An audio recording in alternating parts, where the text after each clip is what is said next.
FIR کا فوری اندراج یقینی بنایا جا رہا ہے۔ در حقیقت کرائم نہیں بڑھا، بلکہ رجسٹریشن آف FIRs بڑھنے سے کرائم کی رپورٹنگ بڑھی ہے۔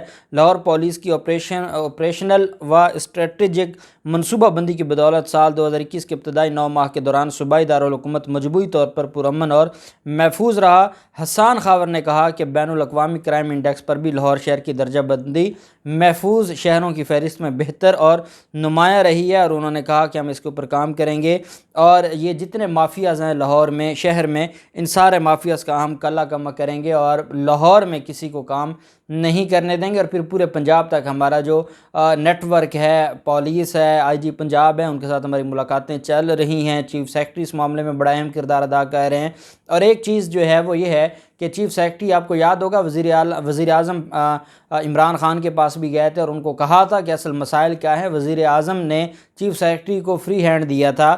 اب اگر تو چیف سیکرٹری کو کام کرنے دیا گیا، اور جو مافیا ہے، لیگی مافیا بھی آج بیوروکریسی میں آج تک موجود ہے، پھر عثمان بزدار ہے، اس کے اپنے مسائل ہیں، جیسے پہلے عمر شیخ جیسا بندہ ضائع کیا ہے جو سابق CCPO لاہور ہے، اس پر بھی وزیر اعظم عمران خان نے اعتماد کا تو کہا، لیکن جب لیگی مافیا کی گردن پکڑی تو اس کو جو ہے وہ چھوڑ دیا گیا، اور اس کا کوئی پرسان حال نہیں ہے، اور وہ اس وقت ایک طرح سے بے روزگار پھر رہا ہے۔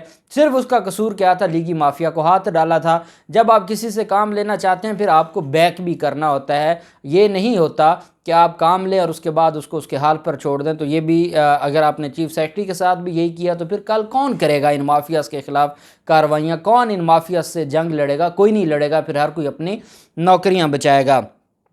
دوسری طرف معاملہ ہے راولپنڈی میں بلیک میلنگ کرتے ہوئے اور بلیک میں فروخت کی جانے والی جو سرکاری چینی ہے وہ پکڑی گئی ہے۔ اسپیشل پرائس کنٹرول مجسٹریٹ، یہ وہ شخص ہے، اسپیشل پرائس کنٹرول مجسٹریٹ۔ اگر ہر تحصیل اور ہر شہر میں یہ ایک شخص ایکٹیو ہو جائے اور اپنی ذمہ داری نبھانا شروع کر دے تو ہر شہر سے مہنگائی بڑی اس میں جو پرسنٹیج ہے مہنگائی کی وہ کم ہو سکتی ہے، کیونکہ اگر کوئی چیز 2 روپے مہنگی ہوتی ہے تو مارکیٹ میں وہ 20 روپے مہنگی کر دیتے ہیں، کیونکہ چیک اینڈ بیلنس نہیں ہے۔ اور یہ ذمہ داری کس کی ہے؟ اسپیشل پرائس کنٹرول مجسٹریٹ کی ہے۔ لیکن بدقسمتی یہ ہے کہ ہمارے شہروں میں یہ آرام سے دفتروں میں بیٹھتے ہیں، بھتے لیتے ہیں، منتھلیاں لیتے ہیں اور یہ کام نہیں کرتے۔ اب راولپنڈی میں اس نے کام کیا ہے تو اس کا رزلٹ بھی نظر آیا ہے۔ اسپیشل پرائس کنٹرول مجسٹریٹ نے چھاپر مار کر فروخت کی گئی 30 میٹرک ٹن چینی برآمد کر لی ہے۔ اسپیشل پرائس کنٹرول مجسٹریٹ کی درخواست پر ملزمان کے خلاف مقدمہ درج کیا گیا ہے، جس میں طارق شہزاد اور طیب کو نامزد کیا گیا ہے۔ FIR کے مطابق ملزم طارق نے 90 روپے کلو کے حساب سے چینی ملزم طیب کو بیچی۔ ملزم نے فراہم کردہ چینی میں خرد برد کی اور ناجائز منافع کمایا۔ یہ سرکاری چینی تھی جو سستے داموں لے کر مہنگے داموں یہ فروخت کرنے میں ملوث تھے، جن کو گرفتار کیا گیا ہے، اور اگر ان کے خلاف اسی طرح کارروائیاں رہیں تو یہ معاملہ بہت آگے جائے گا اور مہنگائی بھی کافی حد تک کم ہوگی۔ ساتھ ہم بات کر لیتے ہیں مسلم لیگ نون کے حوالے سے۔ ہم جانتے ہیں مسلم لیگ نون میں 2 گروپ تو ساری دنیا جانتی ہے، اور اس میں ایک تیسرا گروپ بھی آج کل نظر آ رہا ہے، وہ شاہد خاقان عباسی کا گروپ ہے، اور اس کے ساتھ باقی لوگ ہیں۔ معاملہ کیا ہے؟ میم اور شین کے حوالے سے آج یہ کس نے دعویٰ کیا ہے؟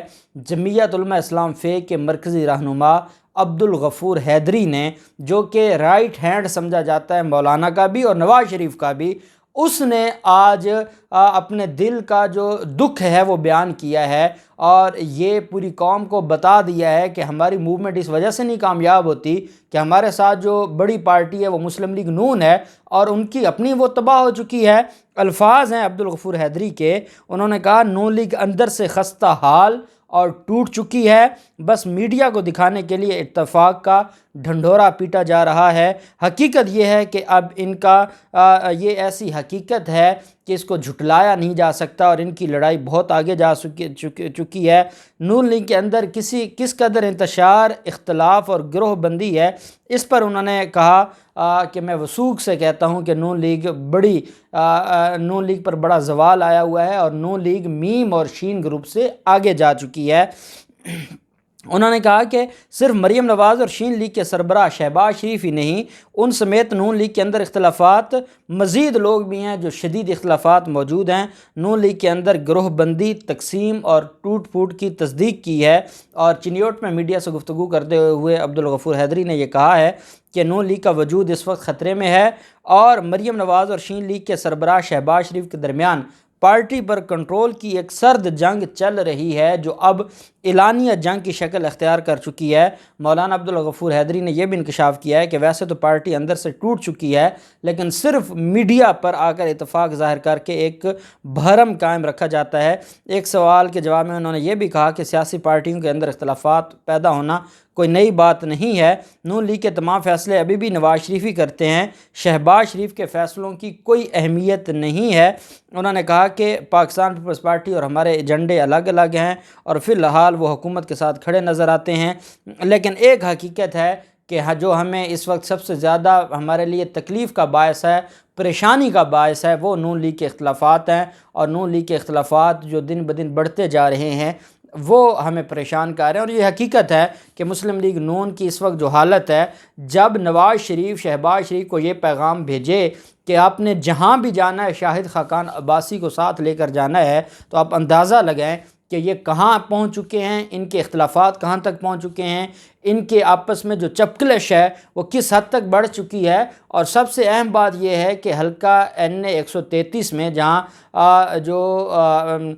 مسلم لیگ نون کے MNA کی ڈیتھ ہوئی ہے، ان کی سیٹ پر پاکستان تحریک انصاف نے تو اپنا کینڈیڈیٹ دوسرے دن ہی اناؤنس کر دیا۔ مسلم لیگ نون میں اختلاف ہے کہ کیا شائستہ پرویز ملک کو، جو ان کی وائف تھی، ان کو ٹکٹ دینا ہے، کس کو ٹکٹ دینا ہے۔ شین لیگ اپنا نمائندہ دیتی ہے، میم لیگ اپنا نمائندہ دیتی ہے، نون لیگ اپنا نمائندہ ہے، اور ان سے صرف جو ایک شخص جس کی ڈیتھ ہوئی ہے اس کے بعد کوئی نیا نمائندہ یا امیدوار کھڑا کرنے کے لیے بھی ان کا اتنا اختلاف بڑھ چکا ہے۔ آپ اندازہ لگائیں کہ جب 2023 کے الیکشن میں ٹکٹیں بانٹنے کی بات آئے گی تو یہ کہاں تک جائے گا، اور کون ان کے ساتھ کھڑا ہوگا جن کو پتہ ہے کہ یہ تو آپس میں اکٹھے نہیں ہیں، ہم ان کے ساتھ مل کر کون سا انقلاب لے آئیں گے۔ تو یہ مسلم لیگ نون کے حالات ہیں، اور آج عبدالغفور حیدری نے گھر کے بھیدی نے لنکا ڈھا دی۔ اب دیکھتے ہیں مزید کیا پیش رفت ہوتی ہے، جو بھی تفصیلات ہوں گی آپ کے ساتھ شیئر کرتے رہیں گے۔ اللہ پاک پاکستان کا حامی و ناصر ہو۔ بہت شکریہ، اللہ حافظ، پاکستان زندہ باد۔